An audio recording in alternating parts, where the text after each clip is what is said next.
Okay, sorry about that, Chair. No problem. No problem. Welcome back. Thank you, Sarah, for setting us up. Are we ready to get started?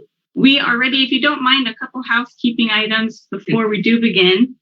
I just got word from the city clerk, so all of you know, and for the public members who are online with us, that we did have some trouble with the link on the agenda, but it's been corrected now. Looks like we have 4 attendees, so that's good news. Well, excuse me, I ran over from the city council chambers. I'm out of shape.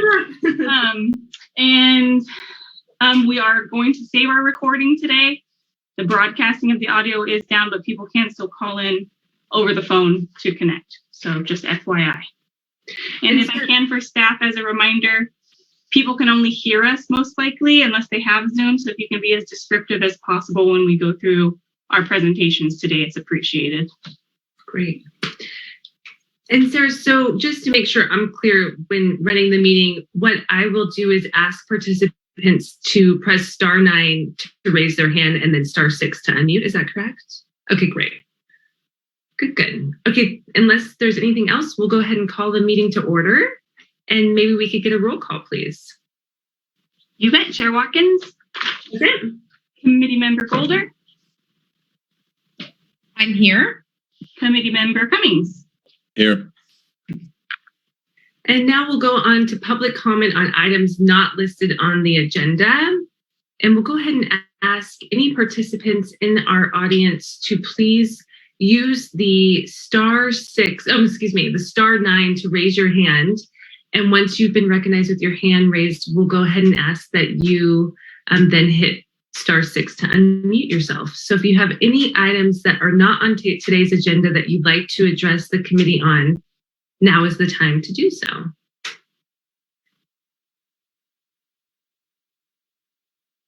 Let's see, Sarah, it looks to me like there's not any hands raised here, so I think it's safe for us to go ahead and move on at this point then? Yes. So the first meeting on our agenda is the approval of our minutes. And if there aren't any questions, we'll go ahead and see if there's a council member who wants to make a motion. Councilmember Golder.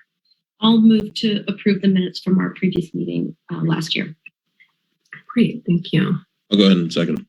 Great, thank you. So we have a motion by Councilmember Golder, second by Councilmember Cummings.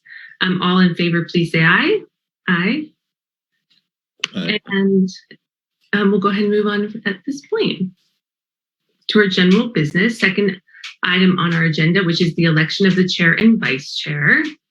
And my understanding is I will ask now for nominations. Sorry, I'm trying to follow along on my computer. My printer wasn't working, and usually I like to print it. So we'll go ahead and ask who goes first, Sarah. Is it for the chair or for the vice chair? Usually the chair. Okay, why don't we go ahead and take nominations for chair? Councilmember Golder. I'm just going to go ahead and nominate Councilmember Watkins as chair. Okay. Is that okay? Okay, I'm happy to continue doing it. I feel like I didn't really do much last year because we only had meetings or something. Mm-hmm. If that's okay. Sure. Are there any? I'll second. Okay, great. Well, I'm happy to continue. Thank you, colleagues. And how about nominations for vice chair? And I don't know who our current vice chair is at this moment. It's Renee. Renee, do you feel comfortable continuing in vice chair? And do you feel comfortable with that also, Councilmember Cummings? Yep. Okay, I'll go ahead and nominate Councilmember Golder for vice chair. Thank you. I'll second. Any further discussion? Okay, seeing none, all in favor, please say aye. Aye. Aye. Aye. Okay, great. Thank you. And go up. I'm sorry, forgive me for sort of stumbling around here on my computer. Our next general business item, which is the 2022 meeting calendar and preparation deadlines. And I believe, Sarah, you'll talk about this item. Thank you. Yes, thanks, Chair Watkins. So as you all know, we had a little bit of trouble trying to get our first meeting scheduled, which I think speaks to the importance of this item.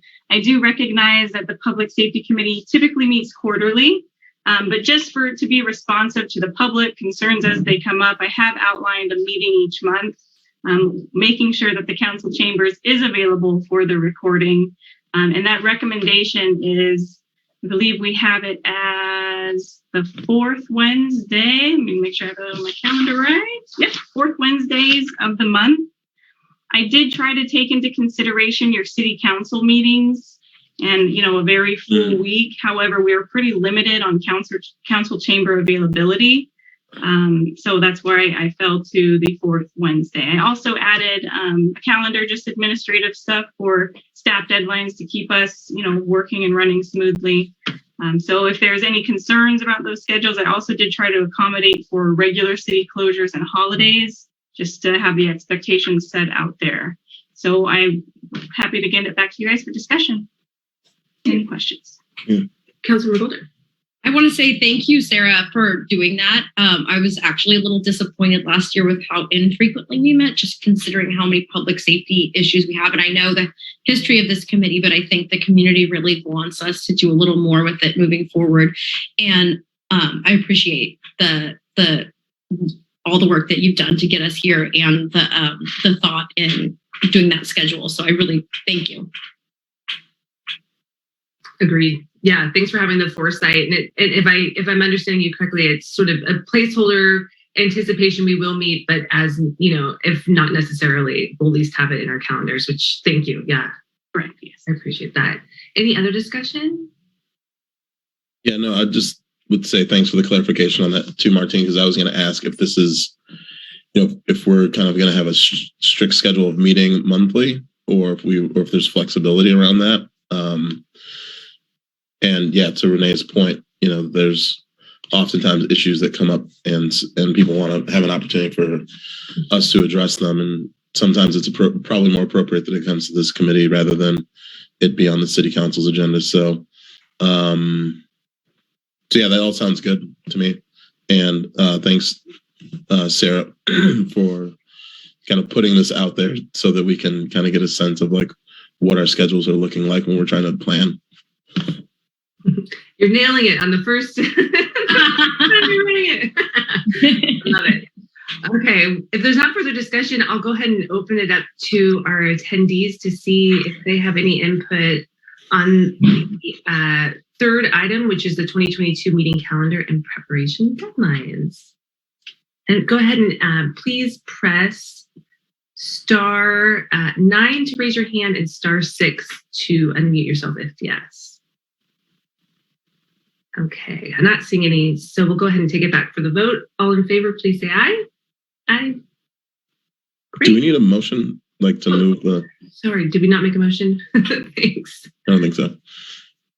Yeah, so I'm happy to move the staff recommendation to approve the 2022 Public Safety Committee meeting calendar as indicated in the staff report. Great. I'll second that. Thank you. So we have a motion by Councilmember Cummings, seconded by Councilmember Holder. All in favor, please say aye. Aye. Okay, we have some, which is great. Okay, we'll go ahead and move right along then to item number 4 in our general business, which is the introduction and 6-month work plan draft. And again, thank you, Sarah, for bringing this to our attention and really consolidating the information. So I'll hand it over. Thank you. So, there was a lot of research that's gone into this, and with myself being new to my interim assignment and having both, I hate to say interim, Chiefs Escalante and Odie, they are in their interim capacity, but they're here as well.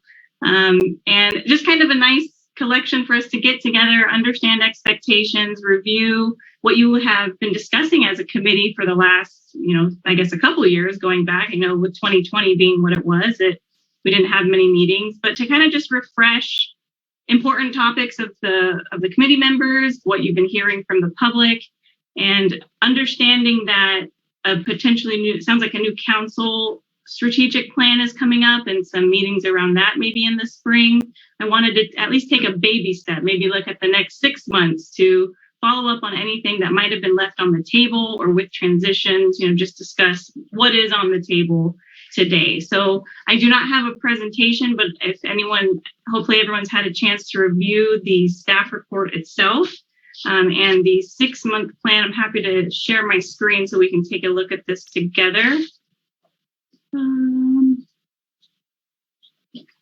Screen 2 here. I did speak with each committee member individually and just discussed, from what you have all been working on, what was on the top of your mind. And some of the items are listed here: defining public safety, the quality of life ordinance. There was discussion of a surveillance ordinance and perhaps where it left off in the past. Some more current items that came up that were on your mind, like the rail trail and open space, fentanyl test strips, and continued conversations about bike chop shops and other theft. I also created a table here. For those who can't see, I'll just read a bit of this. This was our most current meetings in this table: June 30th, 2021, April 28th, 2021, and February 2020.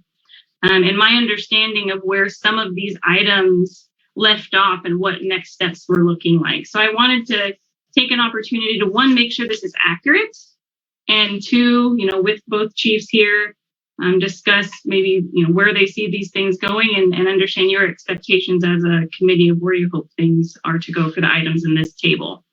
And just again, for the public who is not logged in on a smartphone, what's on this table includes prohibiting assembly, disassembly, or storage of bicycles and bike parts on public right-of-ways, banning hypodermic needles in highly sensitive areas, the restorative justice pilot program, defining public safety, the quality of life ordinance, and the surveillance ordinance. Great, thank you, Sarah. I'll go ahead and ask if any of my colleagues have any questions or comments at this time in regards to this item. I know Councilmember Cummings and I talked before we emailed you, Sarah, and we had a couple other things that I on our list that I don't see on there.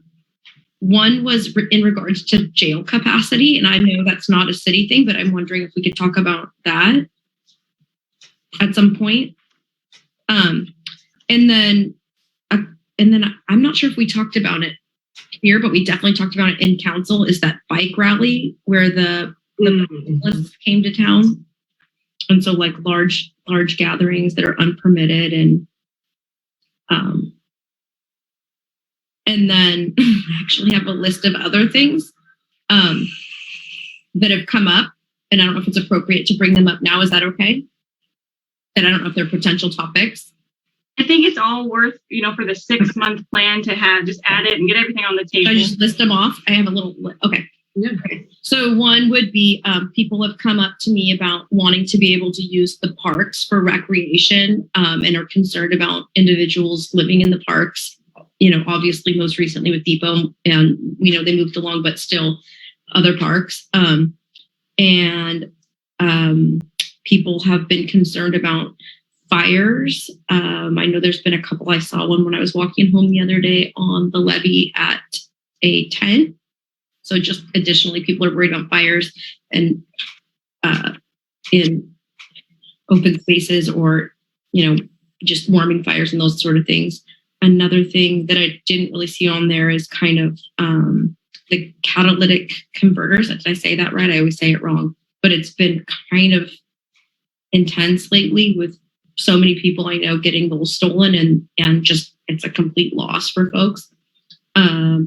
The frequency of car break-ins, whether it's someone's locked or not locked, it's almost nightly. Like at our house, I can see people walking by and checking ours on our cameras. And then for the kids, the middle and high school and elementary school kids, the biggest thing that's come up for them is bike and iPhone theft. And so those are things that they don't seem like a lot. And I don't even know like what that would be like in terms of money, but for a child, like their bike is their transportation, and their, if they bought their phone, that's a lot of money for anybody. And so anyway, that's my list of things that I think, and I don't know if those would be like under quality of life as well. So anyway, I'll leave it there. Yeah, I think you're right, Renee, for bringing those in and then seeing how to kind of consolidate them under sort of as a sub kind of component of some of the other existing areas of focus potentially. Any others?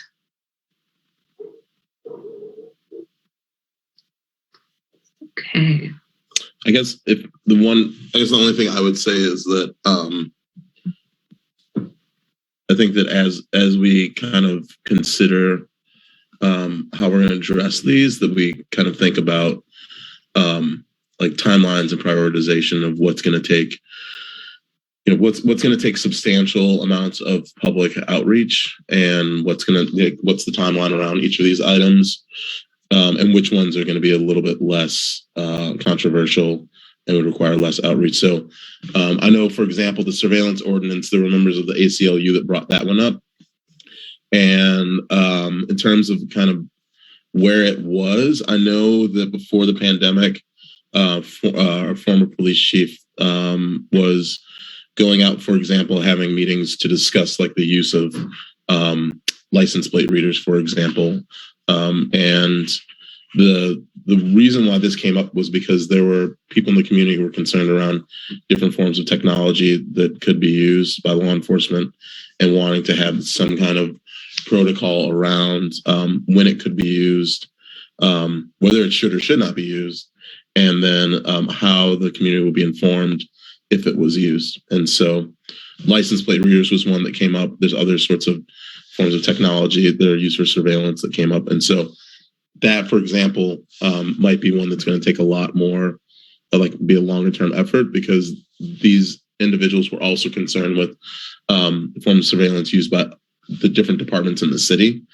And one of the things that came up was like, well, Public Works has cameras around garages for safety, and where does that fall, right, within surveillance? And so that's just one example of something that could require a lot of outreach and engagement to determine what we want to have fall under like such an ordinance, versus something like, the restorative justice pilot program, and getting an update on like how that's going and where that's at.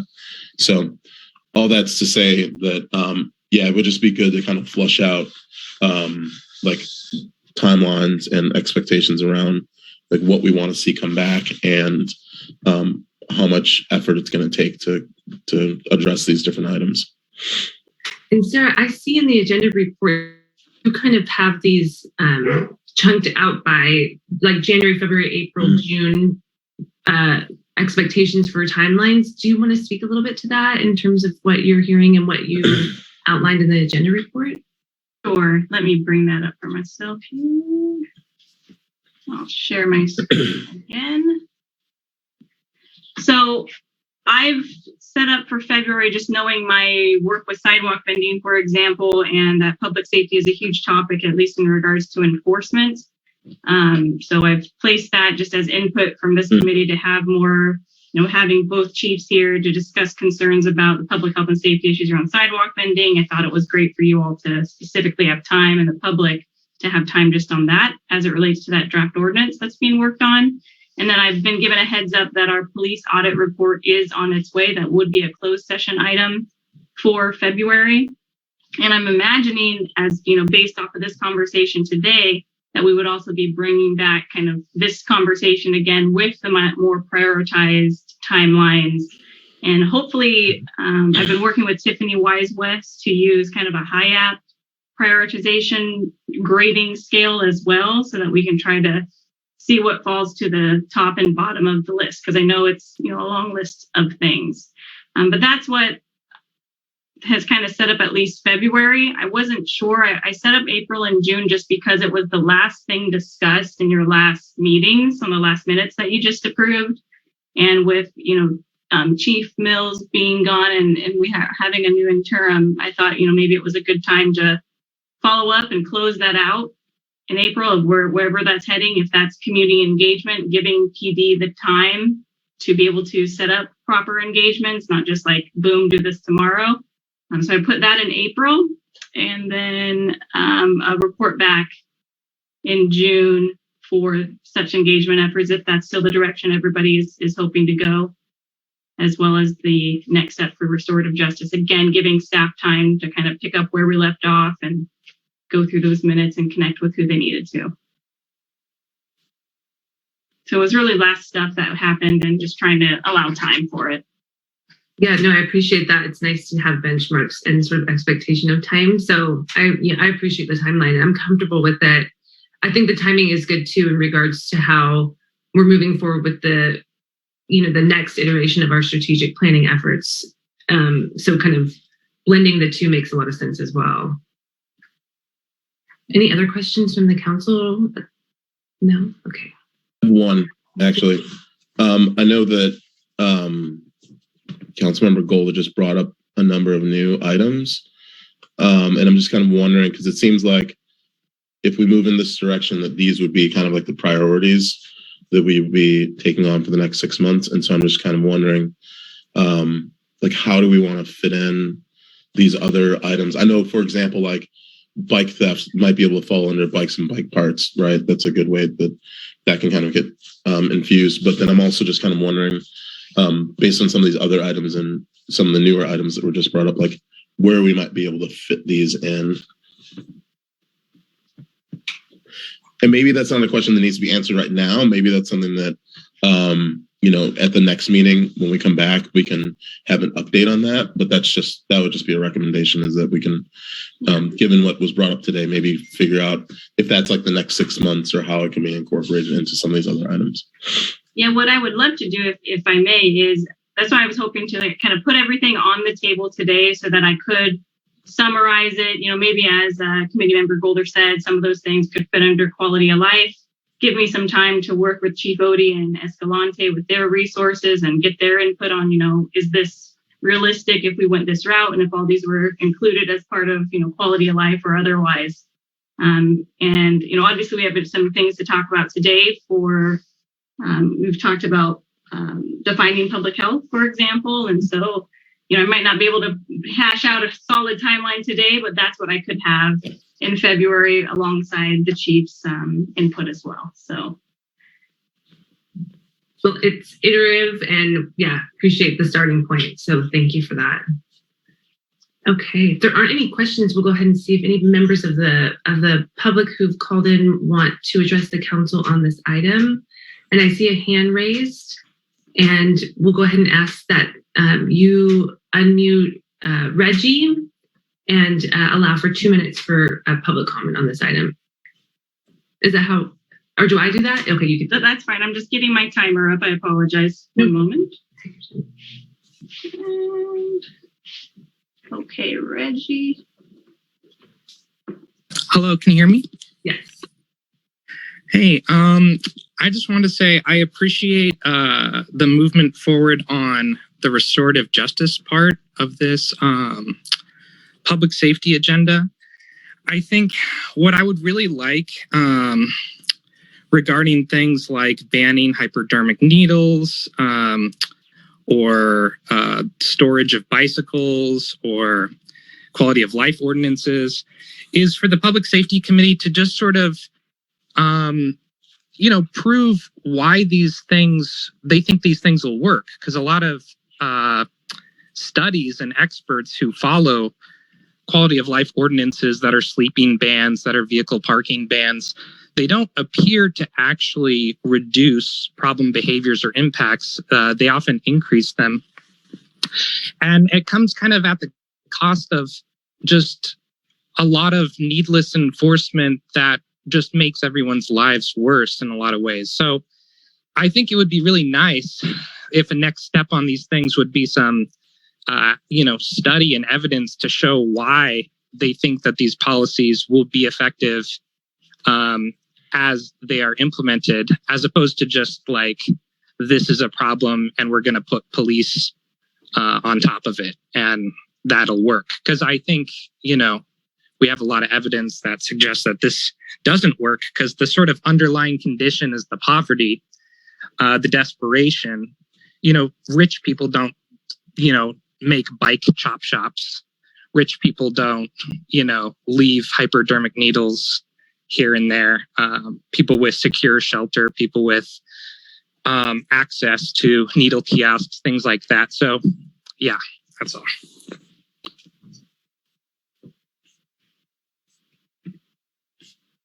You're muted, Martine. Thank you. Thank you for our speaker. We'll go ahead and ask, we unmute our next speaker, and we'll have Serge allowed 2 minutes to address the council on this item as well. Hi, can you hear me? We can hear you, Serge. Okay.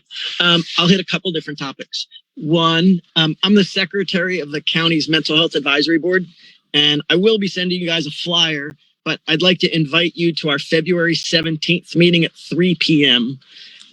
There was a national report, Roadmap to the Ideal Crisis System, and we are getting one of the co-authors to come in, and it's a evaluation of our behavioral health crisis system and trying to, as a collaborative group with the different municipalities, departments, and nonprofits and community, to actually find the gaps.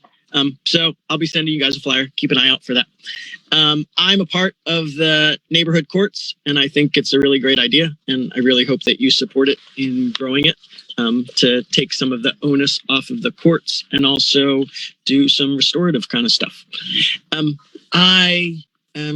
With what you were talking about with your calendar for public safety, I wish that there was also some of the public safety needs of those who are actually living on the street.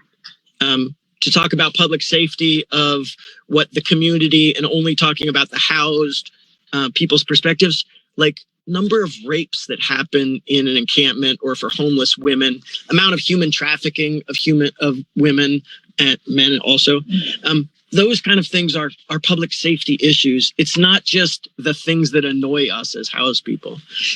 It's hard for me that for the quality of life and for the hypodermic needles, there's actually a state law that says a community is not allowed to limit needles that people have because of trying to get people to have clean needles. And with the bicycle chop shops, you can't say that somebody can't own 2 bicycles. Like they have no other choice. They're homeless. So just putting it out there, it feels a little like a waste of time and just trying to blame people for stuff. But thanks for letting me talk. And I do hope you come to our meeting in February. Thank you, Serge. Is there any other members of the community who want to address the council on this item? If you can, please raise your hand with, I'm going to get the *6 and *9 mixed up all night long unless I write it down. I think it's *6 to unmute. Is that right? Okay, *6 to unmute and *9 to raise your hand. Okay, I'm not seeing anybody else at this point. So we'll go ahead and bring it back to the council. Councilmember Cummings, I see your hand up here. Please. Yeah, I just also wanted to thank, the people who showed up and who commented for kind of chiming in, because, I mean, this is like, these ordinances haven't been written yet. And the purpose of us, trying to figure out how we're going to address public safety issues is why we're having these meetings and inviting members of the public so that we can kind of hear from you all. And I will say I do share the concerns around, when it comes to needles, do we have enough places for people to dispose of those needles? And that should be something that is addressed as well. And so, to the extent that we can try to come up with solutions and not just, focus on writing, punitive ordinances, I think that's, it's a really good approach for us to be taking with this. So, I hope that as we move forward, that in addition to, the ordinances that might be coming forward, we can also have these conversations about what kind of program and resources are we going to provide people? Because ultimately, the last thing we want to do is have more people being penalized, especially when those people are experiencing extreme forms of poverty. So I just want to express my appreciation for those comments. And so, I think, Sarah, if there are opportunities for us to also have discussions around programs or resources that we can provide people as we're having discussions around, bikes and needles and anything else that might benefit from us having some other programs in place and opportunities for funding, I think that would be great too.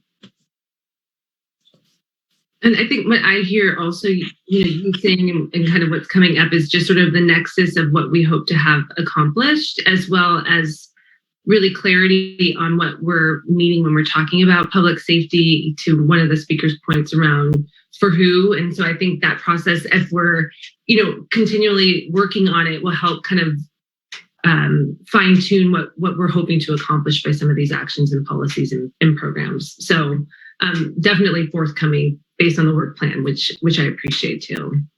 Okay. Any other comments, questions? Okay, do we want to go ahead and see if there's a motion to move this item? I'll make a motion to move the item as it's written in the packet, and I don't have the packet, the language up in front of me. I can help with that. Thank you. From what you are all hearing, let me know if you feel this is right. You're okay with the 6-month plan as it stands today, but you would like me to come back in February, incorporating some of the new items on the table, and then prioritize and have a timeline after working with staff on kind of a revised look in February. That sounds great. Thank you. Okay, I'll second that motion. Thank you, Sarah. Any further discussion? Councilmember Cummings? Yeah, I guess the one other thing is maybe adding in to that, if possible, as a friendly amendment, opportunities for programs. I'm trying to think of the best way to articulate it, but like if there's opportunities for funding for programs that can help address some of the concerns with these items as well. Maybe funding program resources and partnerships. Yeah. Nice. Great. That sounds good. Is that good for you, Councilmember Boulder? Okay, great. Okay. If there isn't any further discussion, we'll go ahead and take a vote. All in favor, please say aye. Aye. Aye. Any opposed? Okay. Not seeing any opposed. We'll go ahead and move on to the next item, which is our fire department update. And we have Chief Odie here with us. Welcome and thank you. Thank you, Chair Watkins, Vice Chair Golder, and Committee Member Cummings. Thanks for having me. Let me just double check that Sarah has my presentation. I had some technical difficulties early on when we did our test run. Sarah, do you have it? Yeah, bringing it up right now, Chief. Okay. 1 second. And I have the notes running on another laptop in my office, so I should be seamless. Wonderful. But just for some background, I've been a part of these in the past. I sort of used a similar template, but in light of being sort of out of the mix in terms of presenting you guys with where we currently stand as a fire department, I just sort of started this one off with sort of a review, a 2020 year in review. So next slide, Sarah. And I broke it down into sort of our a couple different operations, fire operations, fire investigations, and fire prevention. So for this first slide, for the year of 2021, we ran a total of 8,701 calls. That's up significantly from 2020. I think in the fire service as a whole, calls for service were sort of down as people were hesitant to call and obviously interface with the hospital in light of COVID. I think also in comparison, it's good to note or important to note that our call volume, at least in the city of Santa Cruz, has gone up significantly every year. But again, for some context, we've had a 30% increase in the last 10 years. So again, in 2011, we had 6,000 calls compared to now the 8,000 plus. And then, of course, also even more significant is that in the last 20 years, we've seen an increase in almost 50%, 48% total. So back in 2001, same time, we ran 4,515 calls. So as you can see, the need for our services and the services we provide continue to increase. But I think it's also important to note that the size of our department and the resources that we have responding to these calls for service have remained static for over 25, 30 years. So with those total calls in 2021, the majority, about 80% are emergency medical calls. That's almost 5,000 calls. And then I think another important one to note is the 281 fires that we had within the city last year. They comprise 90 structure fires, 128 wildland fires, and then 63 others. Others usually consist of trash or dumpster fires, vehicle fires, illegal bonfires on the beach, those types of things.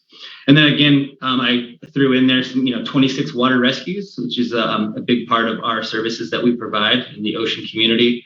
And then of course, 270 vehicle accidents and almost 80 hazmat incidents. Next slide. With all those calls for service and all those fires that we had last year, we had a significant fire investigation activity within our department. We had 118 total incidents that we investigated, 57 of which were classified as criminal. by way of arson or negligent burning. And a lot of these we worked very closely with the investigation division of the Santa Cruz PD. They've been very helpful. Thank you, Bernie. From these, we've had 25 arrests.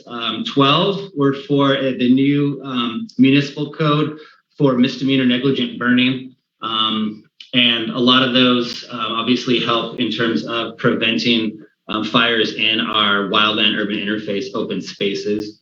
And then we also had 13 felony arson arrests total. 9 of those were for arson and 4 were for negligent burning.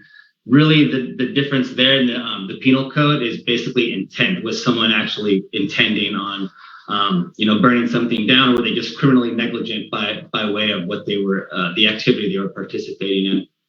We still currently have 2 open arson cases that we're working with the county DA on prosecuting. I think it's also important to note, as you see in these last 2 bullet points, we have in the last year, Santa Cruz Fire Department took the lead in relaunching the Santa Cruz County Fire Investigation Task Force. It's made up of all different fire agencies in the county, all the different law enforcement agencies. So we have the biggest participants are obviously the DA, the Sheriff's Office, and Santa Cruz PD, but we have had participation from Capitola PD, Scotts Valley. And we also participate in a tri-county investigation task force. And with those, we assisted in multiple fire investigations. Some notable ones were, we had a fatal fire in Boulder Creek. We had the attempted murder arson in Live Oak that we assisted with. We had 2 large-scale fires in Hollister that we assisted with and worked with the ATF on those. And then we had a double fatal fire in King City that Santa Cruz Fire supplied 2 investigators, myself included, down to that area to assist those allied agencies in these investigations. So again, I think it's really notable that we were able to sort of take the lead on launching this fire investigation task force for the county, since it is so important to our community. Next slide. And I think it's also important to note our fire prevention activity. Let's see, we had 296 construction inspections, both basic building inspections and fire inspections. 661 life safety inspections. So those are the apartments, the schools, the hotels, all the assembly. I think it's important to note that in 2020, we did 84 of these similar inspections. A lot of that had to do with COVID, but what we have been able to do in the last year is we created, actually my predecessor, Chief Heidi, had me start up an engine company inspection program where our engine companies go out and actually conduct a lot of these inspections. It sort of helps with the workload, but it's also a great training tool for the crews to go out and become familiar with their jurisdictions and all the facilities in those areas. And then, of course, train as needed in the event there was an incident there. And then in addition to that program, we also added 3 temp inspectors. It's important to note that all 3 are ex-police officers that have come in just to help us, again, tackle this heavy load of life safety inspections. And so again, a huge increase in the last year from 84 to 661. So I'm very proud of the staff here and all the work that they've done to help accommodate these inspections. Again, also important to note, we did 203 outdoor inspections. Those include both the managed camps and the bench lands and other areas, but also the outdoor dining that became so prevalent during 2020 and COVID. Just to make sure that all these businesses that we're doing it safely to protect both their business, but also those that were patronizing their businesses. And then, of course, we had some other fire prevention activity that includes complaint inspections, like weed abatement, code enforcement. And then we had almost over 1,000 prevention contacts, and a lot of those have to do with consultations and project and plan reviews. And then we doubled those reviews and consultations really due to the new fire code, wildland urban interface requirements, and solar projects that just continue to increase as a result of the demand. Next slide. So moving into, with that wildland urban interface point, I want to sort of talk about our open spaces and the wildland urban interface as it pertains to the city of Santa Cruz. This slide here, you guys have seen it before, but it basically shows us the large open space areas that we have within the city. And then, of course, you'll see on the next slide, Sarah, where they fall within our wildland urban interface and our community wildland protection plan. So as you can see in this GIS map, you can see the city limits, but you can sort of see what I call the horseshoe around the city, which highlights all those areas where we have that interface with the wildland and the residential and some, like in Harvey West, commercial interface with these environments. And so, of course, we pay special attention to ignition sources and, of course, preparedness within these areas. Next slide. And as you can see with that, we have a tool that we've been working with IT and the DA in terms of a data collection tool that we've created, and it allows us to, every open space fire that we have within the city, we're able to actually log these incidents. And the two different colors you see are based on, one was the orange dots were 2020 events, and the red were 2021 incidents. You see a lot of overlap just due to the nature of the activity that's in those areas. The Highway 9 corridor is one, and of course along the river levees themselves, a few in Arana Gulch, and then of course on the west side Moore Creek. And what we do with this is basically, again, use this for planning for a lot of our vegetation management programs. And also we're able to, in cooperation with the DA, utilize this tool to collect data in terms of whether it's acreage and or the cause of the fire, accidental or intentional, in terms of future prosecution if that becomes necessary. Next slide. So with those open space fires and this tool, we've been able to collect a lot of information. And I just got here basically from 2017 when we started using the app until now. And you can see, in 2021, we had 134 fires in the open spaces that we were able to document. And again, we do this by way of an iPhone. All the fire engines and all fire department staff have this app on their phones and can basically utilize the GPS and the camera phone function to collect all the information that we can obviously use for presentations just like this. Again, it's important to note that all of these fires in the open spaces are human caused. There's nothing there that has to do with any sort of operation, like you would see any sort of commercial space. So again, something to note. It's also important to remind everybody that we have expanded our wildfire season. Is no longer the summer months, but basically can extend all the way, as we just saw down in the Palo, Colorado Canyon Fire in Big Sur. Is almost at this point a year-round event. With that in mind, we've had an aggressive enforcement effort that we've done in partnership with the police department, where we have closed the open spaces due to the high fire danger, just to make sure that we don't have anything that is dangerous both to the surrounding community, but also those that are unhoused in those areas. Because as we know, in those areas of the open space, we don't have things that are well lit. They don't have early detection devices like smoke detectors, and of course don't have plans in place for proper evacuation. So of course we just want to make sure it's safe for everybody. Doing that enforcement, we've had 25 arrests, 6 convictions. Again, we closed the city open spaces during July to November, and during that time had zero tolerance for any illegal fires in the open space, again, just to make sure we protect all those involved. Next slide. The other effort that we're doing in terms of fire protection is, working with Firewise community groups. This is an NFPA program, teaches people how to live safely in the wildland urban interface. It identifies areas around the home that they can sort of do vegetation management and reduce fuel loading from 0 feet, basically at their home itself, to up to 100 feet away. We call that the immediate, intermediate, and extended zones.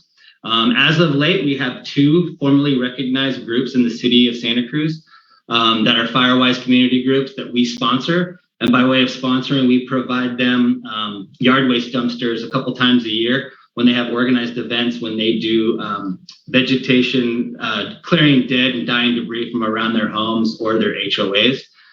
Those neighborhood groups that are formally recognized are De La Viega Prospect Heights and the Highland Avenue Hillcrest neighborhoods. And then we still have some small groups on Western Drive that are trying to mobilize and get organized. And of course, the fire department, along with the Santa Cruz County Fire Escape Council, work with these groups to become organized and educated. And of course, myself and fire department staff will go out and give presentations as needed. I think it's also important to note that as a result of the CZU fires, and the assistance and grant funding from the Fire Safe Council, we've seen a huge increase in these, not only in the city, but also in the county as a whole, both in the San Lorenzo Valley and then in the unincorporated parts of town in Central Fire District and Aptos. So it's a great cooperative effort between the community members and the professional fire departments. Next slide. The other effort that we've been focusing heavily on, and I know you guys have heard a lot about it, is our vegetation management programs. These are heavily due in part to the collaborative effort with the Parks and Rec Department and the neighboring communities like those Firewise groups that I just mentioned. In 2021, we had 3 large projects that we worked that totaled over 20 acres of treated area. Those included Pogonip, which was completed in March of 2021, Arroyo Seiko, that was completed in June, that was over 10 acres, and then De La Viega was 3 sections completed at the end of 2021, that was about 7 acres. And the next slide, I have a breakdown of each one just to kind of show you guys. So the map on the left shows you the area that was focused on, and this is primarily the Emma McCrary Trail, again, just adjacent to the Highway 9 and rail corridor, as well as some of the commercial areas of Harvey West. And you can sort of see some of the before and after photos, which I think sort of show you on the left before the thickness of the brush and the dead and dying debris. And on the right, you can see how it's sort of cleared out some of these areas.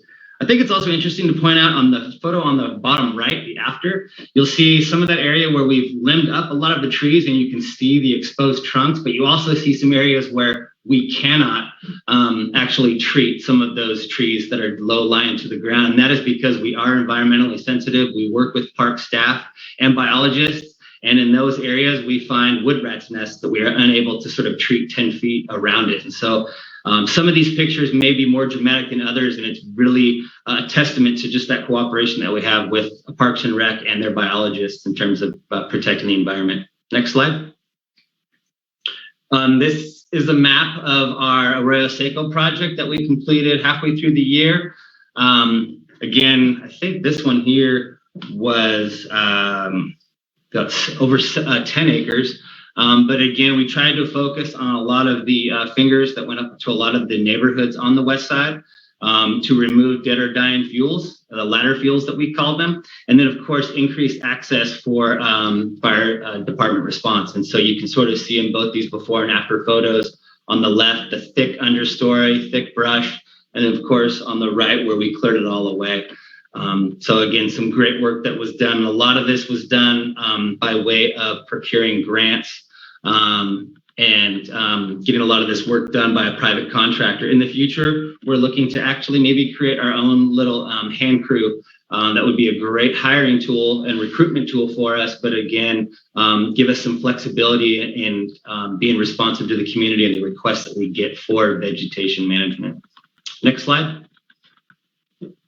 And this is the De La Viega project that we did. Again, like I mentioned, it was over 7 acres, broken down into 3 sections. We focused along Prospect Heights around the water tanks, of course, to protect city infrastructure.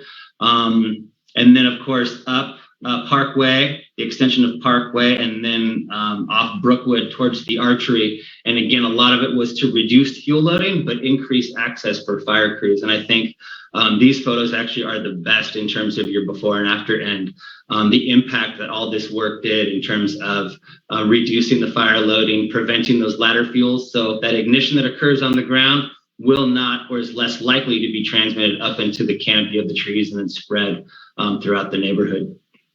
Next slide. So again, for the future, we're just going to continue to focus on vegetation management as well as community outreach. We're going to continue to identify areas, identify the funds to treat those areas. We want to make sure that we maintain access both for the public, but also for fire crews to get out there if necessary. We want to continue to create and maintain those shaded fuel breaks. And one of the big things that we have, which is actually outlined in the re-envisioned Santa Cruz infrastructure section, is we are working to develop a wildland urban interface 5-year vegetation management plan. We're doing that in conjunction with the water department and Parks and Rec to sort of identify areas, prioritize those areas, and then treat them, and then come up with a plan to maintain that treatment so that the community as well as the city's infrastructure are well protected in the event of any future wildfires. Let's see. And then, of course, like I mentioned before, we're just going to keep working with all of our county partners and the Fire Safe Council to do outreach and education to build additional Firewise neighborhood groups in our local community. Next slide. I think that might be it. Yeah, it is. Again, I thank you for your time. I apologize if it was long-winded. I had a lot of information I wanted to cover, but at this point, I'll open it up for any questions that you guys may have or any clarification that may be needed. Yeah, no, thank you for the presentation, and you a lot of hard work. So you had a lot to present on, and I appreciate the work that you and your team does in terms of response, but also prevention. And I know we don't really always we can't always usually capture the prevention efforts, but we know it goes a really long way. So, I just have one clarifying question I wanted to ask, and it was just at the very beginning of the presentation, and I was just curious in terms of hazmat responses. I mean, I understand what a hazmat is, but what is that?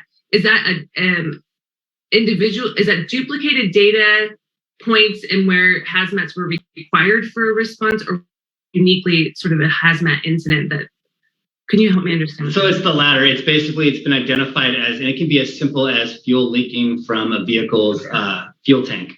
And it can be as large as we have a vehicle on the highway or on a city street that is leaking something large. And it also can be as complex as a gas leak in terms of natural gas that we can't see, but we have to go out with the equipment and detect, isolate, and shut off, and then of course evacuate as necessary. So it can be somewhat comprehensive, and it covers a wide variety of incidents. And then we also participate along with other agencies in the Santa Cruz County Hazardous Materials Incident Response Team, the Schmidt team. We are members. I think we are one of either the most or matched up with the most hazmat techs that we provide to that team. So we have a very, very well-trained, well-prepared set of folks that respond both countywide, but are also available, as you can imagine, here in the city to respond to those requests as needed. Right. No, I appreciate. Thank you for the clarification. I appreciate that. Any other questions from my colleagues? No questions, but just comment. Thank you for that. It was really interesting information, and appreciate all the work that you and your team does. Thank you. Yeah, I'll just echo the same thing that, I appreciate the presentation. There's a lot of really great information. I think one thing, just like a side comment, that comes to mind is, as we're talking about with the previous discussion around kind of ways that we can try to, create programs that can help improve people's lives in the city and provide opportunities for ways that people can help out.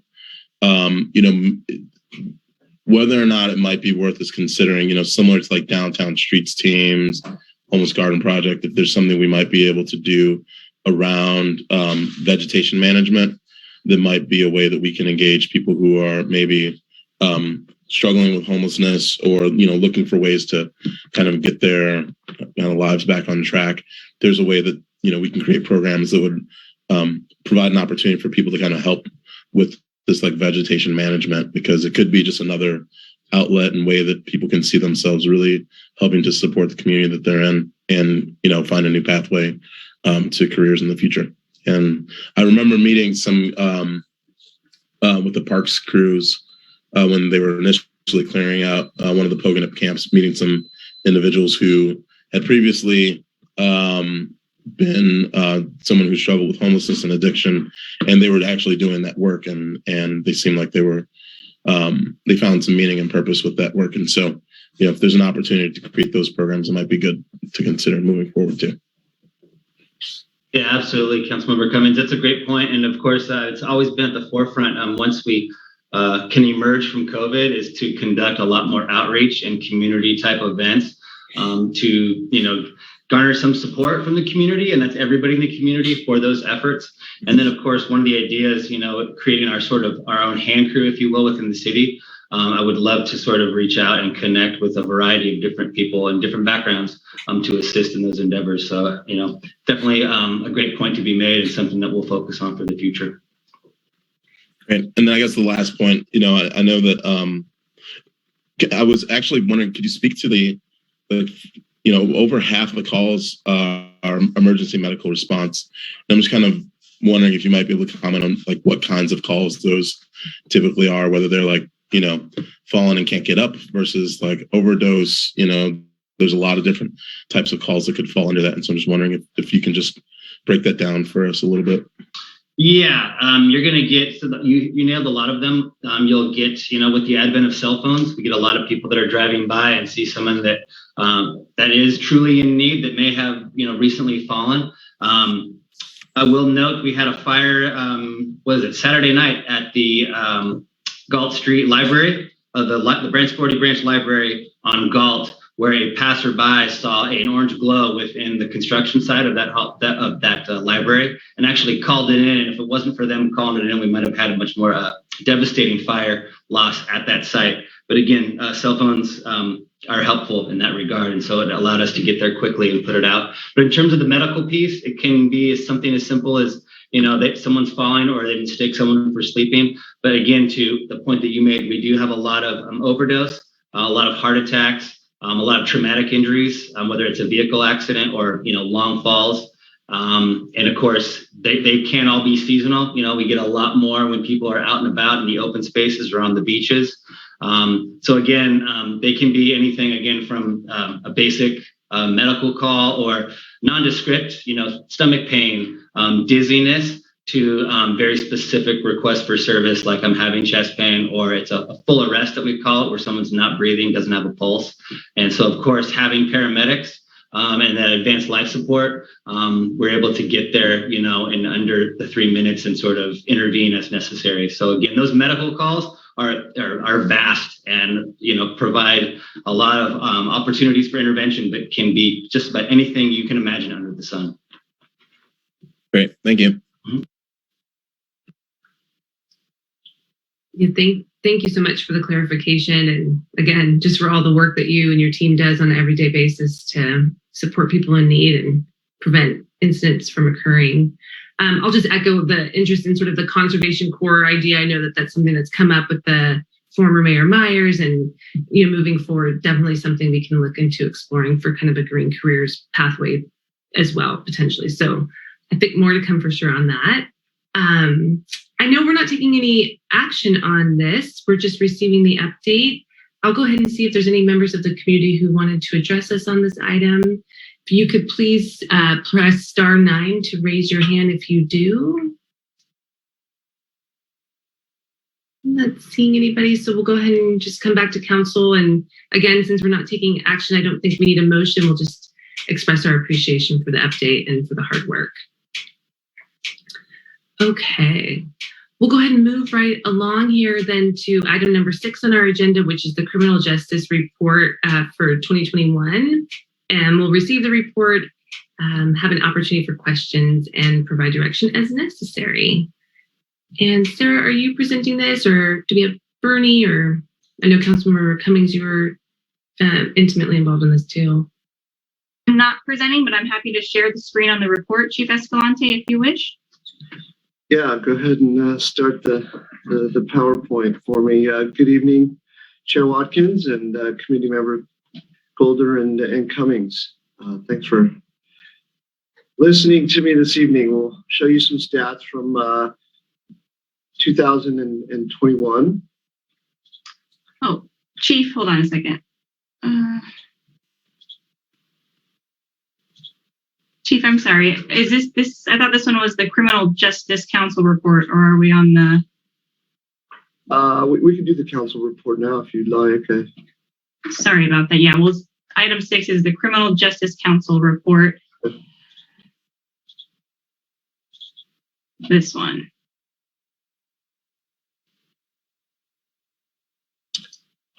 Okay, so the Criminal Justice Council report for 2021. And this is the basically the analysis. We can go through this. Go ahead and scroll down.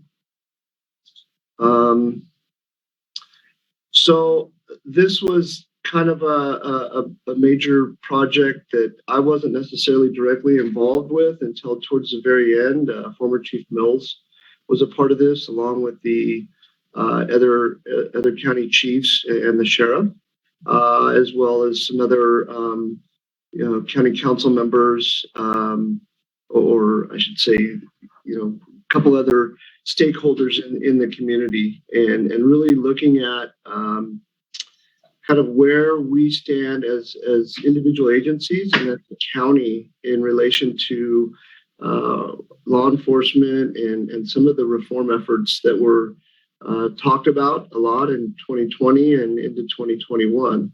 I felt the report was very comprehensive. I thought it spoke highly of all the organizations in the county, as far as some of the things that we've reformed and some of the things that we were already doing prior to some of the reform conversations. Why don't you scroll down a little bit? I think really I think all of the members here were presented with this report and have had a chance to review it. If you want to, Sarah, go all the way down to I think it might be like the last page where it kind of, well, we'll go right there. That's fine. So obviously, de-escalation was a major point of emphasis, and every agency in the county has policy that requires de-escalation, and there was also some modifications to existing policies to kind of refine what it really meant to de-escalate and some of the work that needed to be done prior to hopefully avoiding a confrontation with somebody. There was policy reform around the banning of chokeholds or any sort of neck or carotid restraints. We have policy that requires the duty to intervene. So if another officer on views what they believe to be unreasonable force, the officers are required by policy to intervene in that situation. We also have the policy that bans shooting at or from a moving vehicle under most circumstances. These were all policies that were either already in place here at Santa Cruz PD, or we reformed our policy to get in line with a lot of the good reform initiatives that were coming out of 2020. So you got another one that has really trended in law enforcement is the difference between preponderance of evidence, as far as the level of evidence that's needed to sustain an allegation. Before it was more a higher need or requirement to find an officer that was in violation of policy, and we've changed to basically 51% of the evidence to sustain an allegation. And go ahead and scroll down a little bit more. Obviously, our department provides a report out on all of our uses of force. We have a form that officers fill out, and then it's reviewed by not only a sergeant, but then as well as the lieutenant through the deputy chief, as far as reviewing the body-worn camera and ensuring that the use of force was within policy. And if it's not, there's action taken as far as whether it's an actual investigation into discipline or whether it's just recommendations for additional training or better equipment. Go ahead and scroll down.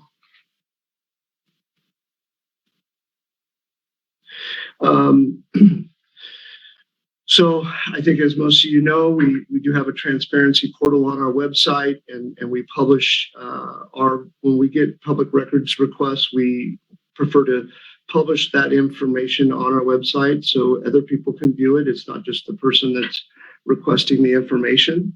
We do release officer-involved shooting that per our policy. the body camera footage. And our agency does participate in many different levels of bias-based policing training, whether it's cultural diversity or just implicit bias training. Typically, we have at least once a year, we have at least one of those forms of training for our staff. And then I think as Councilmember Cummings touched on, as far as the acquisition and use of technology regarding the surveillance and the need for us to have those sort of conversations and engagement with the community about the need and where and when and how we will ever deploy that sort of technology. And we do not use any sort of facial recognition technology. Then also it shows that most agencies in the county contract with an independent auditor to review our investigations on the complaints involving our staff. And we do contract with Mike Janako and OIR to review that. I also will add that we not only do we have the independent auditor, but we also recently contracted with 2 independent investigators to help us get caught up, for one, on the number of complaints, on the complaints that we have in our pending queue to investigate. And not only that, but we feel like it adds a transparent and even more objective investigation on our staff on these investigations.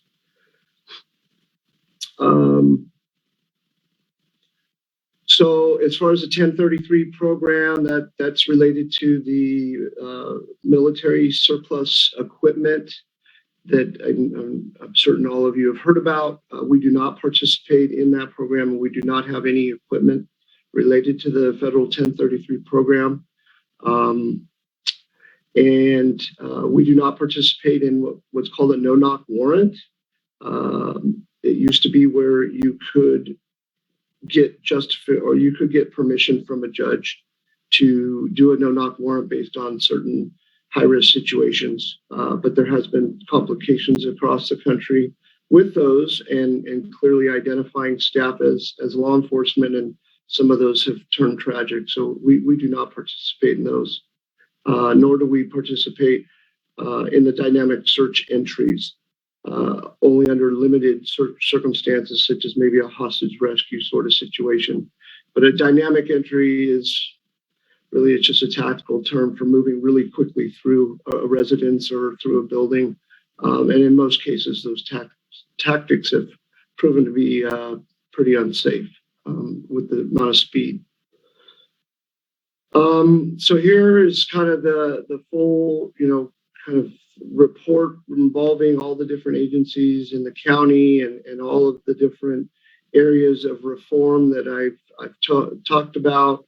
And like I said at the beginning, a lot of really good work that all the agencies in our county are doing. And this really spurred some really good conversation for how we can all continue to get better and look for areas of improvement. I think this slide here kind of speaks for itself and in the different areas of what the different agencies are doing or using. And I think that might be the gist of it. I know all of you have had a chance to review it. It's hard to go through all of this. I know the public's not able to see this, but and then actually, if you go back up just real quickly about the mental health crisis unit, as you know, we currently use 2 mental health liaisons from the county that they don't ride with our staff. They are driving around in their own vehicles and assisting on calls either by themselves or they will handle certain situations by phone. And oftentimes they are relieving our officers, our support staff, from actually getting involved in some of the mental health crisis situations at all, understanding that they are more appropriate for the situation. So I think because initially because of COVID. They started riding in a separate vehicle, but I think we're finding that their response is sometimes even more successful not being in the same vehicle as a sworn officer in uniform. And I think that might be it related to this report.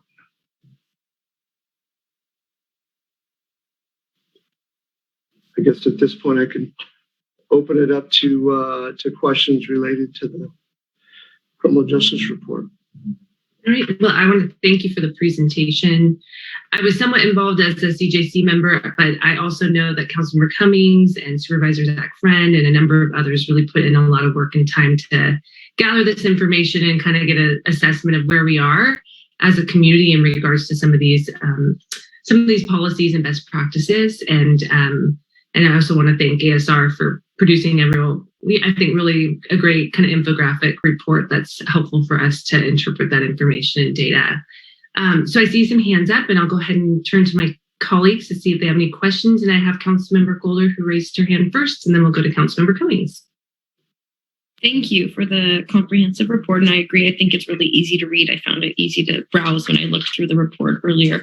And I did have a question about the mental health liaison. So are those, you mentioned that they were in collaboration with the county. So do they work for the county that are not part of the city? Is that correct? That is correct. They're county employees. And there's two, you said? Yes. And they're shared, are they shared throughout the county? No, the two that we have is just for the city.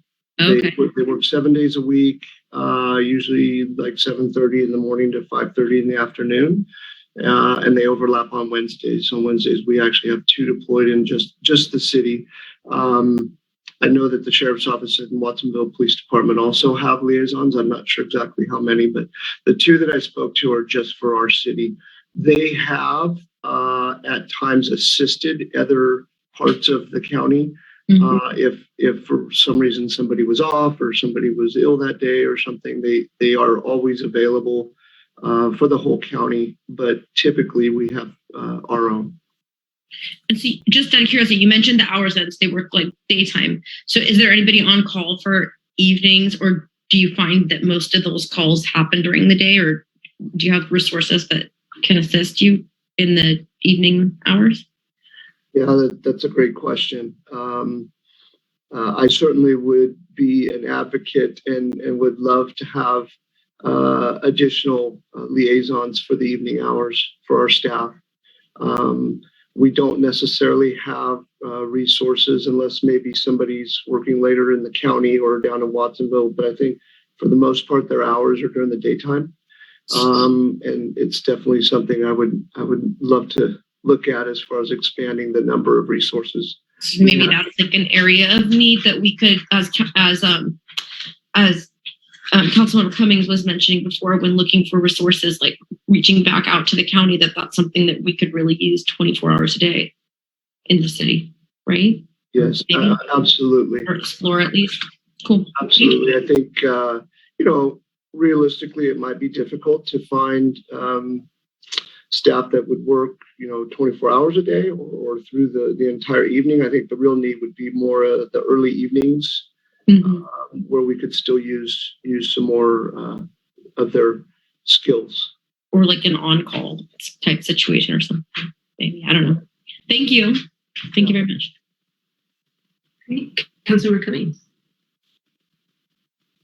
Yeah. Thank you. Yeah, I was just gonna just add for folks who are listening and for this conversation. I think one of the things that came out of the last Criminal Justice Council meeting was having this go to each of the jurisdictions, because obviously there were alignment on a lot of the policies that were listed in the report, but there were some areas where not every jurisdiction may have had a specific policy, and so one of the ideas was that this report could come to would go to each city and to the county, and then if there were policies that were not in place, providing an opportunity to see if there might be interest in the community to adopt certain policies.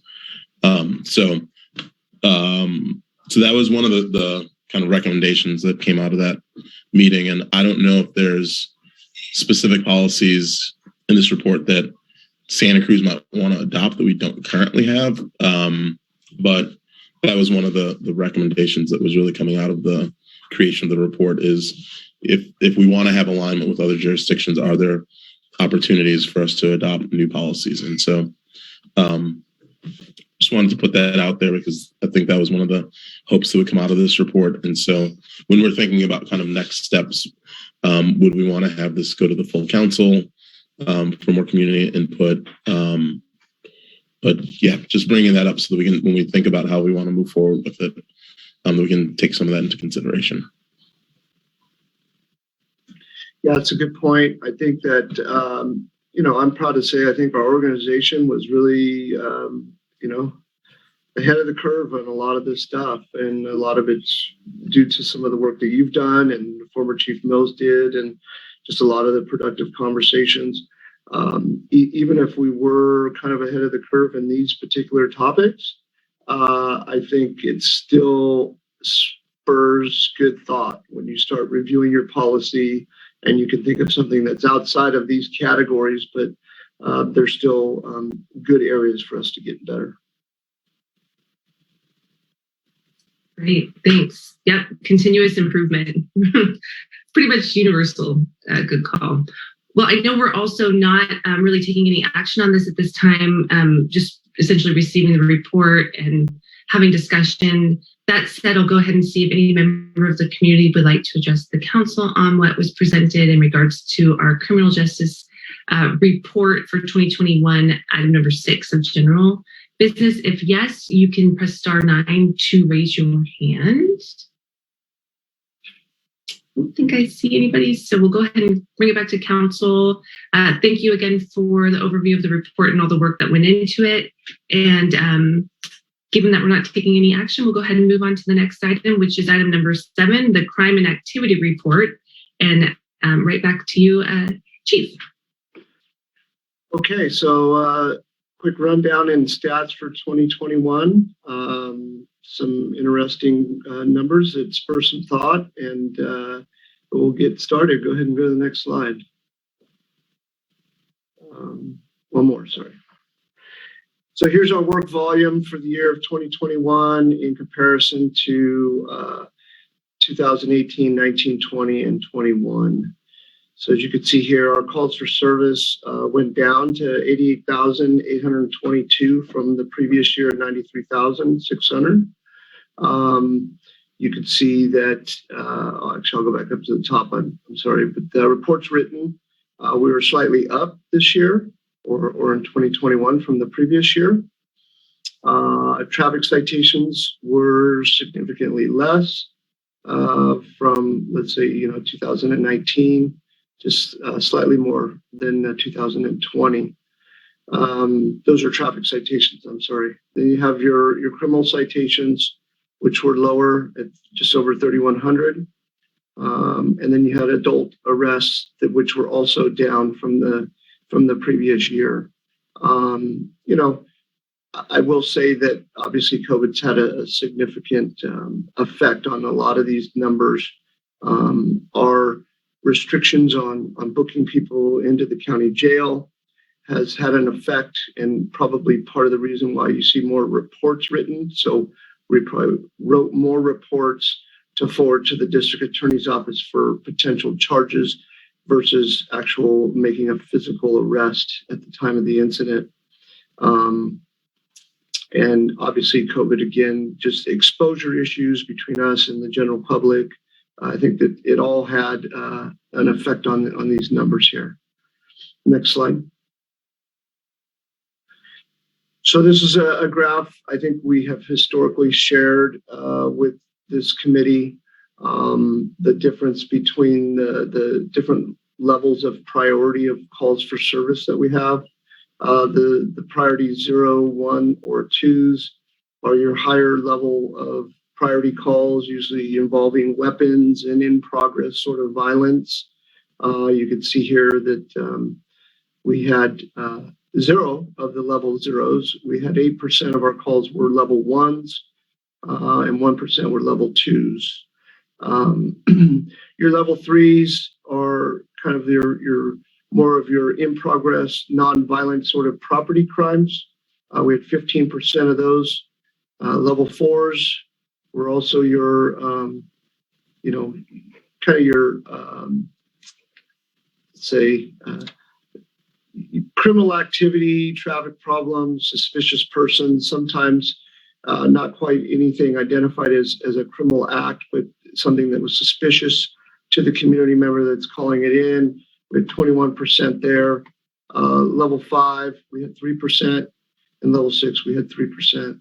Level 7s, 8s, and 9s, those are more of your informational, not necessarily criminal on its face, more of your nuisance crimes, loud music, sort of annoying sort of behavior, loitering, which isn't necessarily illegal on its face, but those were the majority of our calls, level 7s, 8s, and 9s.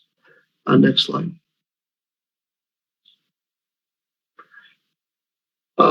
So overall, you'll see that we had a 45% increase in violent crime in 2021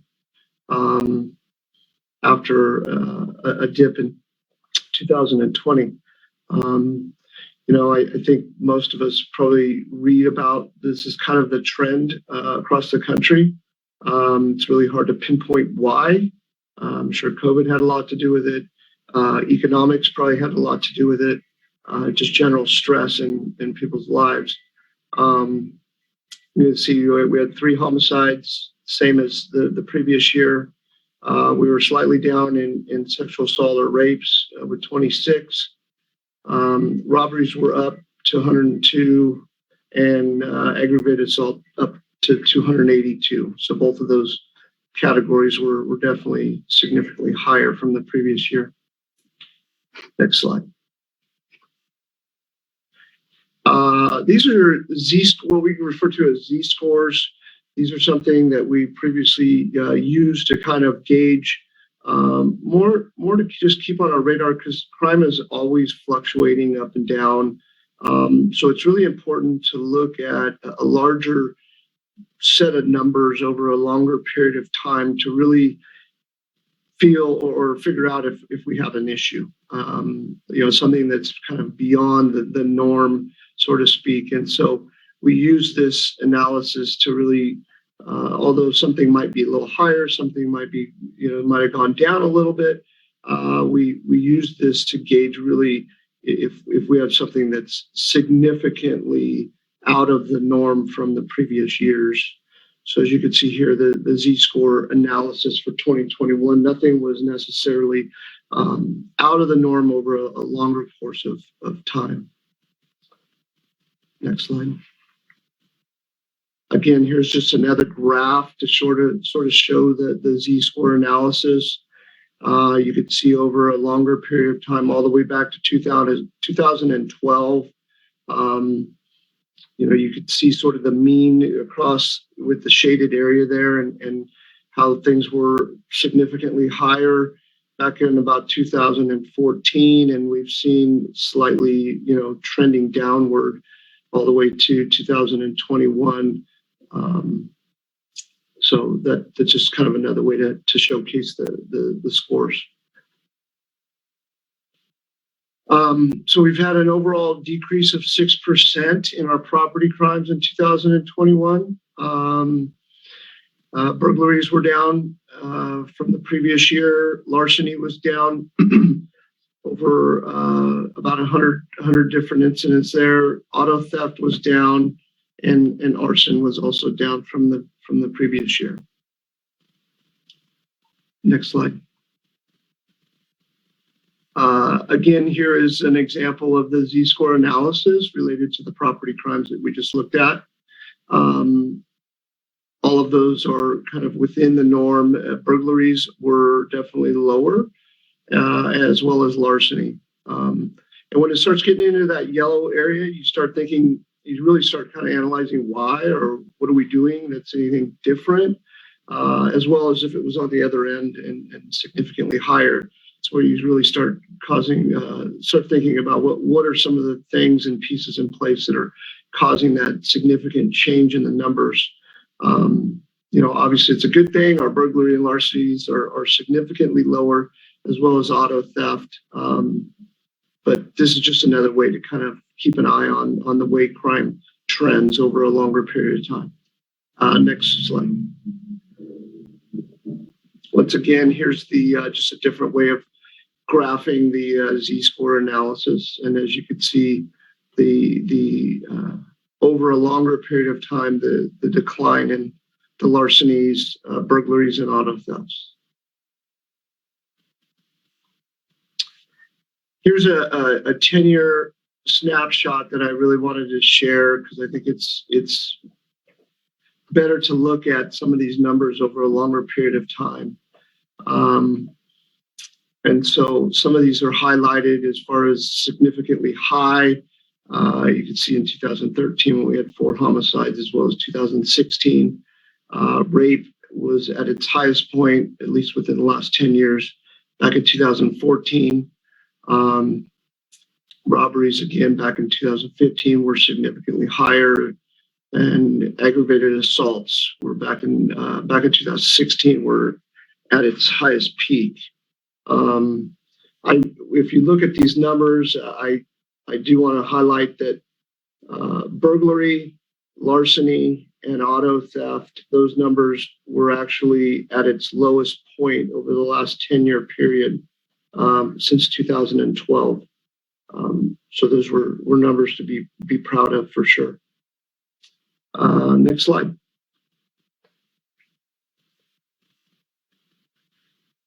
So now more of your nuisance crimes. Again, a chart here showing the increase or decrease between 2018, 19, 20, and 21. The drug abuse violations were down. Intoxication arrests were down.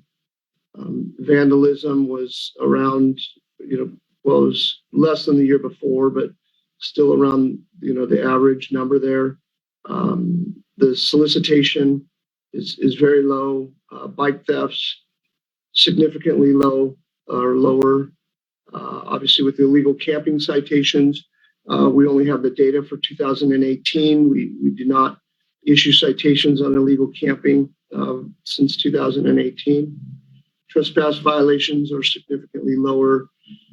Conduct on public property citations and park violations are also, the park violations are a little bit higher from the year before, as you can see there. And we saw a 27% decrease in the nuisance crimes with arrests and citations. Next slide. Go ahead, one more. So now just some of the kind of just general overview of the organization and some of a lot of things that are going on. Staffing is still a huge topic for us. We're kind of trying to, climb ourselves out of a hole that we got into, I think, back in late 2020. And we were on a freeze for a little while from hiring for parts of 2021. So we've been really busy at trying to build up staffing, but it just takes so long. The process between the 6 months of the academy, 4 months of the field training program, that doesn't even include the actual application process. So you're looking at well over 1 year before you actually get an applicant to the time that you actually may see that applicant in the field on their own. So currently we're budgeted for 94 positions. These numbers are very fluid. I mean, they could have changed within a matter of 2 days, but this is kind of the last snapshot that we had. On paper, we have 3 vacancies, which is great news. We've done a lot of work over the last year and a half to try to fill these vacancies. However, I caution everybody because this is on paper. We have 2 that are currently in the field training program, which means they're out in the field, but they're riding with a field training officer, coaching them. We have a total of 17 in the police academy, which is actually over about 4 different police academies. We have 17 folks that are spread out through those different academies. And we have 9 that are on, basically, they're either injured and not coming to work, not able to come to work, or at work and doing what we call a light duty assignment. So they're not actually in the field. So although we have 3 vacancies on paper right now, we have roughly 63 sworn officers available. That number includes the chief, the deputy chiefs, the lieutenants. So we're getting there. I feel extremely optimistic about the direction we're heading. It's just going to take a little bit more time to get some of these folks out of the academy and through the field training program. Next slide. So professional standards unit or internal affairs, here's the list of our formal investigations for 2018, 19, 20, and 21. As you can see, we were up to 14 in 2021, slightly up from 2020. And as I mentioned earlier, we are utilizing 2 external investigators to A, get caught up on the cases, and B, add a level of transparency and objectivity, I guess, to the investigations as well. And I think, as Sarah mentioned, we have received our report, our annual report from our independent auditor, which I think will be presented to you probably in the next few weeks. Next slide. And as required, our Bearcat activities are thoroughly documented. Every time the Bearcat leaves our property, we document why and where it's going. So this is a snapshot of all the different times that the Bearcat was deployed, all the way down to just leaving the property to get the general service or maintenance done on it. So 8 times that it left the property, 40% of the time was just for maintenance. We deployed the Bearcat only twice in the year. And as you can see here, it also was deployed a few times around the county, which was per the agreement when we purchased the equipment, that it was going to be used as a regional asset, which we also do for the other agencies in the county. Next slide. Some of the initiatives and activities that we worked on over the course of the year 2021. We got involved a little bit more on the social media platform and joined Nextdoor to try to really be more engaged with the community about some of the issues that they discuss on that platform. We talked a little bit here about just getting as many of our officers in to get their vaccines, and we partnered with Dignity Health to get that accomplished. As I think you recall, Chief Mills named 3 children to the honorary chief for the day back in June, which was a great event for those kids. We did a fix-it ticket sign-off in July, the BLM vandalism briefing back in July as well. We did the what was called the Operation Sit the Bench for the criminal activities along the river back in August. We also did an operation on the west side of towing some of the nuisance motorhomes on the west side. Halloween participation downtown is always huge, and engaging our merchants down there, making that a fun, safe event. And as you read, we brought back a couple of our traffic enforcement officers this last, in December. We're excited to do that. We'd like to expand on that even more as soon as we get some of the staffing available. And then we really spent a lot of time concentrating on the prevention of some of those smash and grab events that we read about and saw frequently throughout the region. And so we spent a lot of staff time trying to prevent those and create a safe environment in the downtown. Next slide, that might be the last one.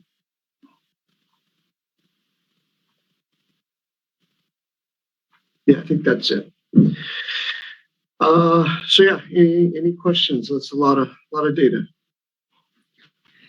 again, thank you for the presentation and for the work that you do in the community, both preventative and in response to a lot of really challenging instances. So thank you for the overview. And I see Councilmember Boulder has her hand up. We'll go ahead and go right to you for any questions. Hi.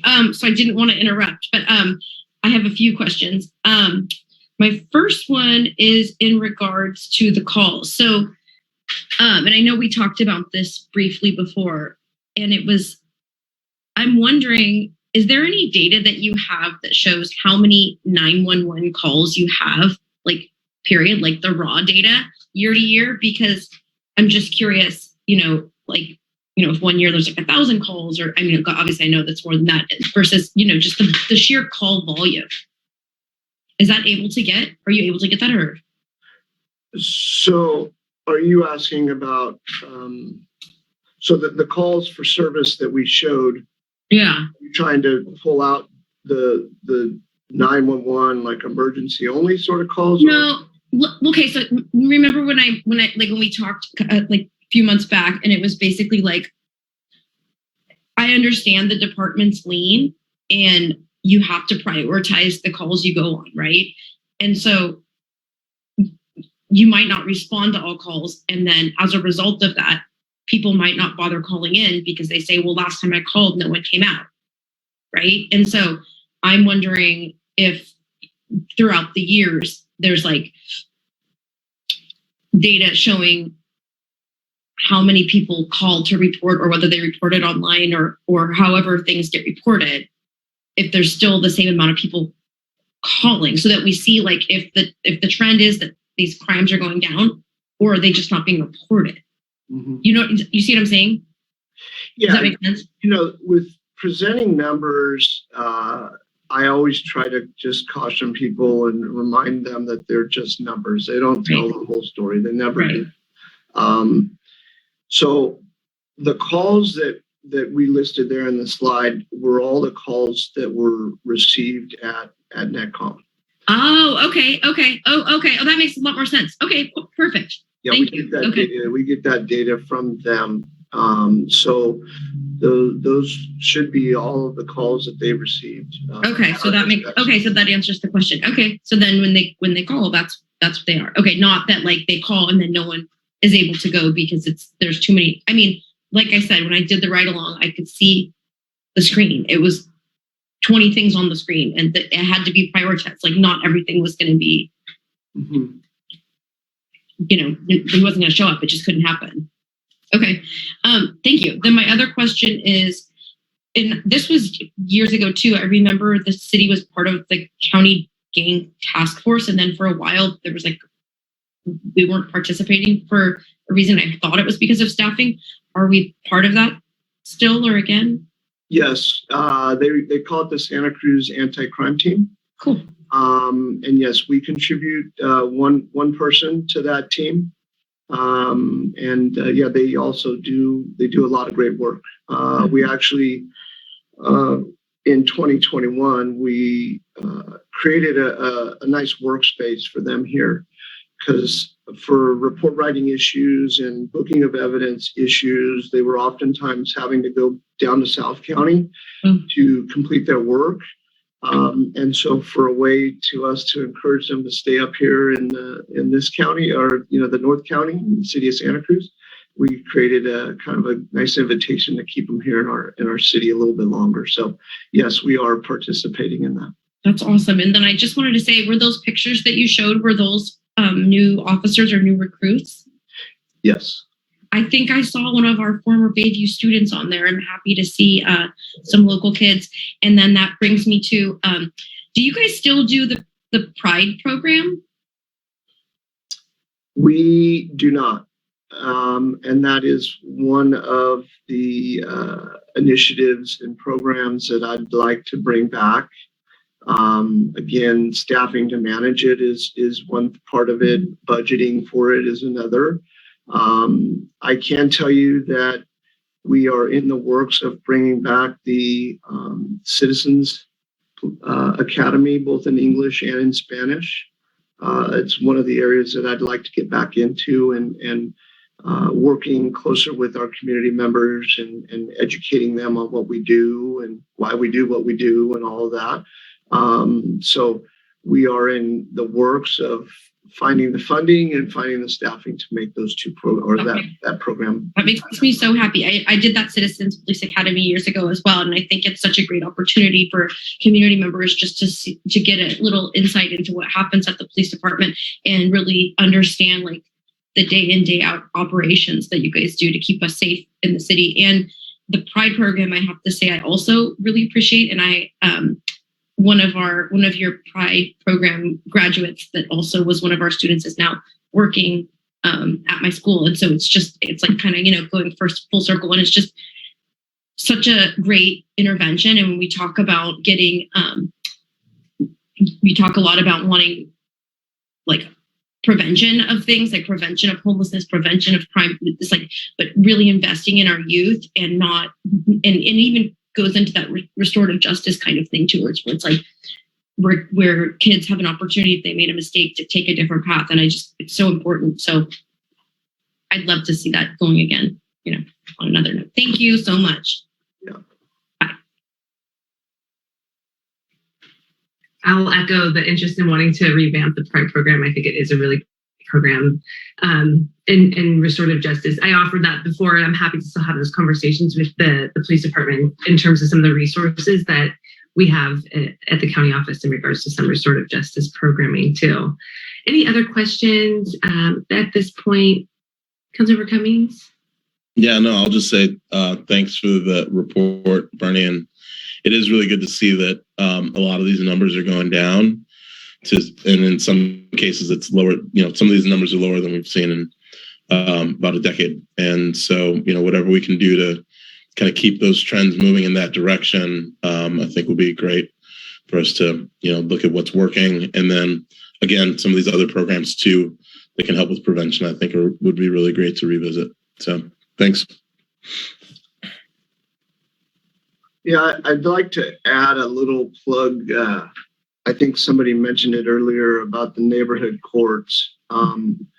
With the amount of nuisance issues that we have, I, from my perspective, would really like to support that program in a way of, kind of really getting to the root of the problem of one's behavior and really getting them to understand the consequences to their actions and giving back to the community in a real positive way. I think when you start talking about bigger policy sort of conversations, such as the mental health liaisons, I think the neighborhood courts program, from what I can tell and what I hear, hopefully has the ability to really grow, and maybe this sort of group can support that.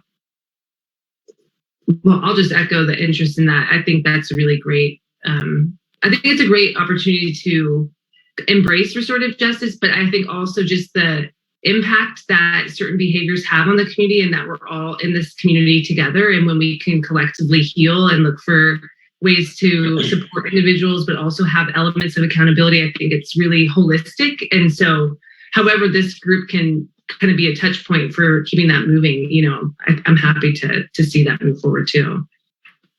Sorry, Councilmember Covers, did you have more questions? Apologize for that. Yeah, no, I was just gonna a follow-up comment to what Chief Escalante said, was that I've also been hearing from some folks that if we can maybe take a neighborhood courts approach to also addressing some of the impacts we're seeing around homelessness, that it might also help for us to be able to work with some individuals experiencing homelessness in our community and really try to find ways to understand, what is the root source of that's nuisance behavior, what's the source of that, and what are some ways that we can work through those negative impacts to really also help people get on a better pathway in life. And so, Chief, to your point, yeah, to the extent that we can explore new ways to bring community together on these topics, I think it would be really helpful. Great. Thank you. And I know this is, just iterative, and we'll keep our eye on the data and tabs and try to learn and grow.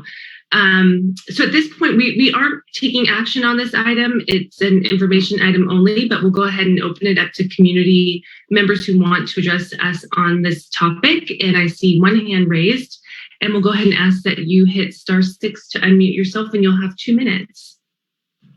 Hi, good evening again. This is Serge. I'm on the neighborhood courts, and it's a really great program.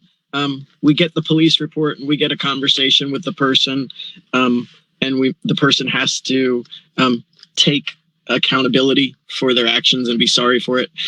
We also hear about their life and like what led them up to that, and talk about different directions that they can go. And because there's a lot of funding for it, there's also treatment and options that that the district attorney can also sit down and talk with to refer them to services. I would like to say that you have to be careful. I've heard you guys using the phrase nuisance crimes, as that can be something that neighborhood courts could do also. And I would caution, definitions are important here. You have to be careful. This is about justice. This is about somebody who has done some crime towards somebody else, whether that's graffiti towards the community or whether that's some sort of assault or something like that. But if you were to try to say that somebody who gets a ticket for camping, for being homeless, for being poor, that somehow they're supposed to restore justice towards the community on that one. I mean, you have made an ordinance that says camping is illegal. How are they supposed to restore that? They're supposed to do some volunteer time or something towards the community to make up for the fact that they're homeless. So I would just say, yes, I really enjoy the conversations to try to help someone have some resources and think about what they've done and change the track they're on. But restoring justice for somebody who is homeless, I think you might be missing the point if that's what you're talking about. But I do appreciate the neighborhood courts program. Thanks. Okay, great, thank you. Is there any other members of the community who would like to address us on this item? If yes, please press *9 to raise your hand. I'm not seeing anybody else. So again, we're not taking any action. We're receiving the report and appreciate the information that was presented. Thank you for that. I believe that concludes our items for today. I do see on the agenda we have information items and next steps in regards to a police auditor report, which is coming soon, as well as the sidewalk mending draft ordinance coming soon. So if there isn't anything else, and Sarah, I'll look to you and to confirm that I'm complete. Okay. And with that, we'll see if there's any last comments or needs on behalf of the group here with us this evening. Seeing none, we'll go ahead and just thank you for your time, and thank you, Sarah, for stepping into this role. We really appreciate it. Thank you, everybody. I appreciate everybody. Thank you. Thank you all. Have a great evening, and we'll go ahead and adjourn our public safety meeting at almost 7:30, 7:29. Okay. Good night. Good night. Thank you. Bye. Bye.